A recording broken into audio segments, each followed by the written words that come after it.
PCMB preparation ఉంది కదా. So PCMB ప్రిపరేషన్కి మీరు ప్రిపరేషన్ స్టార్ట్ చేయాలి. ఓకే, ఈవినింగ్ ఇంటికి వెళ్ళాక ఎన్నింటికి స్టార్ట్ చేస్తారు? 6:30. సో మ్యాథ్స్ ఎంత టైం చేస్తారు? 1 hour. అంటే ఇక్కడ డేట్ వేయాలి ప్రాక్టీస్ బుక్లో. సో టైం అనేది ఇక్కడ మెన్షన్ చేయాలి. సపోజ్ ఇక్కడ శుభాన్స్ started at 7:15 PM. 7:15 PM start చేస్తే టైం వేసి ఇవన్నీ చేయాలి. చేశాక ఫైనల్గా లాస్ట్లో మళ్ళీ ఎండింగ్ టైం మ్యాథ్స్ 8 o'clock అయిపోయింది. సో ఇక్కడ లాస్ట్లో 8 PM టైం వేసి టేక్ యువర్ పేరెంట్స్ సిగ్నేచర్. మీ పేరెంట్స్ సిగ్నేచర్కి ఇలా రావాలి.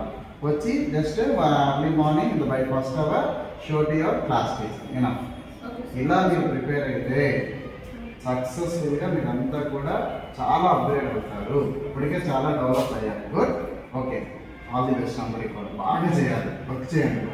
ఓకే, కంప్లీట్ టీచర్స్ అంతా సపోర్ట్ చేస్తున్నారా? అందరికీ కూడా డౌట్స్ క్లారిఫై చేస్తున్నారా? సెపరేట్ ఇండివిజువల్ కేరింగ్ తీసుకుంటున్నారా? ప్రతి క్లాసెస్ అన్నీ అని చెప్పిన అర్థం అవుతున్నాయి కదా? ఏ ప్రాబ్లమ్స్ ఉన్నా కూడా చెప్పాలి. బట్ మీకు సబ్జెక్ట్ మీరు నేర్చుకోకపోతే నేను చెప్తాను. Okay, right. Good luck. Okay.